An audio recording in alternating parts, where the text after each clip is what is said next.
കർത്താവിന്റെ നാമം വാഴ്ത്തപ്പെടുമാറാകട്ടെ. രണ്ട് വളരെ ചെറിയ വാക്കുകളാണ് നമ്മുടെ ചിന്തയ്ക്കായി എടുത്തിരിക്കുന്നത്. ഒന്ന്, പഠിക്കുക.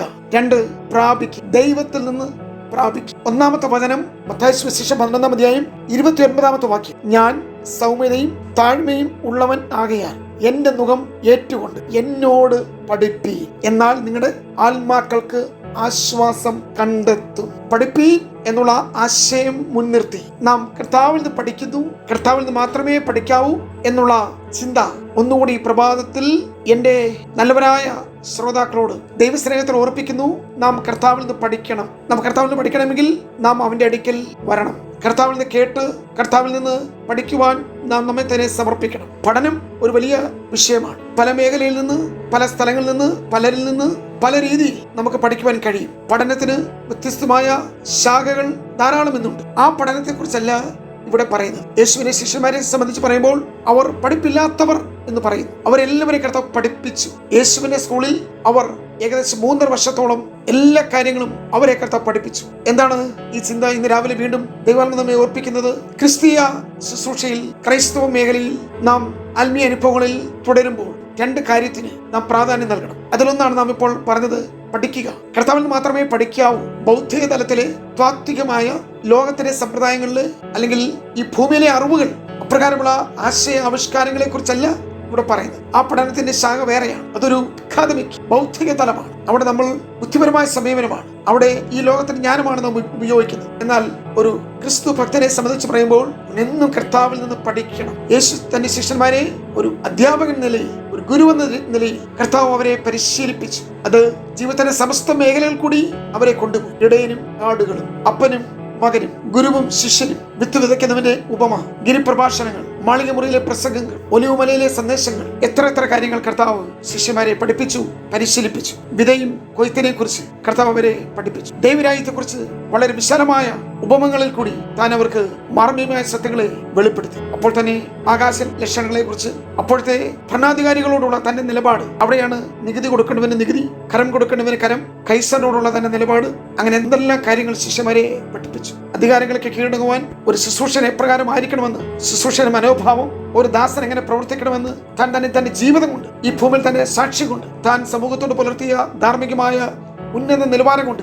ശിഷ്യന്മാരെ കർത്താവ് പഠിപ്പിച്ചു. നിങ്ങളിൽ വലിയവനാകുവാൻ ആഗ്രഹിക്കുന്നവൻ ചെറിയവനാകണമെന്നും, ഒന്നാമനാകുവാൻ ആഗ്രഹിക്കുന്നവൻ എല്ലാവരെക്കാളും ദാസനാകണമെന്നും കർത്താവ് പഠിപ്പിച്ച പഠന മേഖലകൾ വളരെ വ്യത്യസ്തമാണ്. ഒരു ദാസന്റെ മാതൃക എന്താണെന്ന്, ശിഷ്യന്മാരുടെ കാലുകളെ കഴുകി ഒരു ശുശ്രൂഷന്റെ മനോഭാവം എന്താണെന്ന് കർത്താവ് കുഷ്ഠരോഗികളോടും, പീഡിതരോടും, ബദ്ധന്മാരോടും, രോഗികളോടും, ആലംബഹീനര്, പുറന്തള്ളപ്പെട്ടവര്, തിരസ്കരിക്കപ്പെട്ടവര്, ഉപേക്ഷിക്കപ്പെട്ടവര്, കുഷ്ഠരോഗികൾ, അവരോടുള്ള കർത്താവിന്റെ സഹാനുഭൂതി, കർത്താവിന്റെ ആ മനസ്സ്, സേവന തൽപരത, ഇതെല്ലാം ശിഷ്യന്മാരെ പഠിപ്പിക്കുകയായിരുന്നു.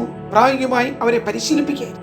ഈ പഠനങ്ങൾ ഉന്നതമായ നീതിബോധവും ഉയർന്ന ധാർമ്മികതയും വളരെ വിശ്വാസ്യതയുമുള്ള സാക്ഷ്യം രൂപപ്പെടുത്തുവാൻ ശിഷ്യന്മാരെ സഹായിച്ചു. ഇതാണ് പ്രിയമുള്ളവരെ, കർത്താവിൽ പഠിക്കുന്നതിൽ കൂടി നമുക്ക് ലഭിക്കുന്ന ആത്മീക വളർച്ച.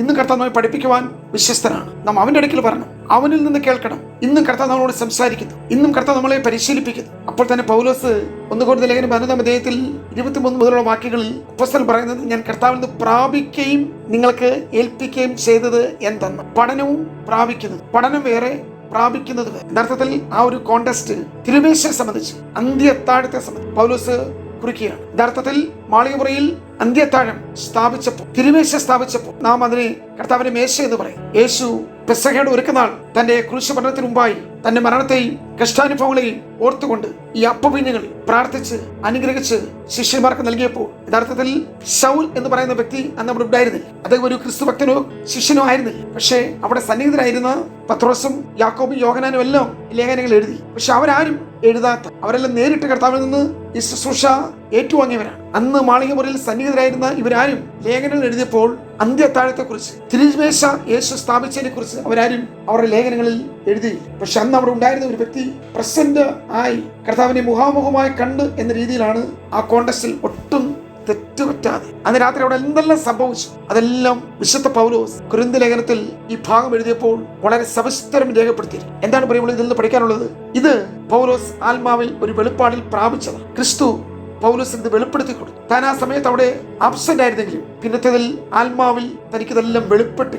ശുശ്രൂഷ എന്ന് പറയുന്നത് വെളിപ്പാടിൽ കൂടി ലഭിക്കുന്ന നിയോഗങ്ങളാണ്. പുതിയ നിയമത്തിന്റെ ശുശ്രൂഷയുടെ മാനദണ്ഡം എന്ന് പറയുന്നത് കർത്താവിൽ നിന്ന് പ്രാപിക്കുന്നതാണ്. കർത്താവിൽ നിന്നേ പ്രാപിക്കാവൂ. വീട്ടുകാരിൽ നിന്നോ കൂട്ടുകാരിൽ നിന്നോ നാട്ടുകാരിൽ നിന്നോ ഒന്നും പ്രാപിക്കാൻ നിൽക്കരുത്. അതൊന്നും ശുശ്രൂഷയായി തീരത്തില്ല. ഇത് പ്രാപിക്കാൻ വേണ്ടിയാണ് ഈ പത്രോസ് ദമസ്കോസ്ക്ക് വിട്ട് യെരൂശലേം വിട്ട് അപ്പോസ്തലന്മാരുടെ കൂട്ടം വിട്ട് നേരെ അറേബ്യയിലേക്ക് ഓടിപ്പോയത്. അവിടെ ക്രിസ്തു തന്നിൽ വെളിപ്പെടുവാൻ ഇച്ഛിച്ചപ്പോൾ മാംസരക്തങ്ങളെയോ സൗഹൃദങ്ങളെയോ ബന്ധങ്ങളെയോ മറ്റ് പരിചയങ്ങളെയോ എല്ലാം വിട്ട് ഒറ്റയ്ക്ക് കർത്താവുമായിട്ടുള്ള ബന്ധത്തിൽ താൻ നേരെ മരുഭൂമിയിലേക്ക് അവിടെ വെച്ചാണ് ഈ ദിവ്യ വെളിപ്പാടുകൾ കർത്താവ് എല്ലാം അപ്പോസ്തലന് പകർന്നു കൊടുത്തു. കർത്താവിനെല്ലാം പൗലോസ് പ്രാപിച്ചു. ഇന്ന് ദൂത് നമുക്ക് സഹായകരമായിട്ട് പഠിക്കുവാനും നമുക്ക് കഴിയും, പ്രാപിക്കുവാനും കഴിയും. ഇന്നത്തെ ഒരു പശ്ചാത്തലത്തിൽ പഠിച്ചവർക്ക് പ്രാപിച്ചവരെ ഇഷ്ടമല്ല, പ്രാപിച്ചവർ പഠിച്ചവരെ കുറ്റം പറയും. ഇപ്പോൾ ഒത്തിരി വിദ്യാഭ്യാസവും അതിന്റെ ഉന്നത പഠനവും ബിരുദാനന്ദ ബിരുദവും വലിയ റിസർച്ചൊക്കെ കഴിഞ്ഞവർ പ്രാപിച്ചവരെ കാണുമ്പോൾ അവർക്ക് പുച്ഛമാണ്. അവർ പഠിച്ചിട്ടില്ലെന്ന് പറയും, അവർക്ക് സർട്ടിഫിക്കറ്റ് ഇല്ലെന്ന് പറയും, ഒരു റിവാർഡോ അവാർഡോ കിട്ടുവാൻ യോഗ്യരല്ലെന്ന് പറയും. പ്രാപിച്ചതിനെ അവർ ഒരു ന്യൂനതയായി കാണും. അവർ പ്രാപിച്ചതിന് ഒരു മെറിറ്റ് അവർ നൽകുന്നില്ല. ഈ പ്രാപിച്ചവർക്കും അങ്ങനെ ഒരു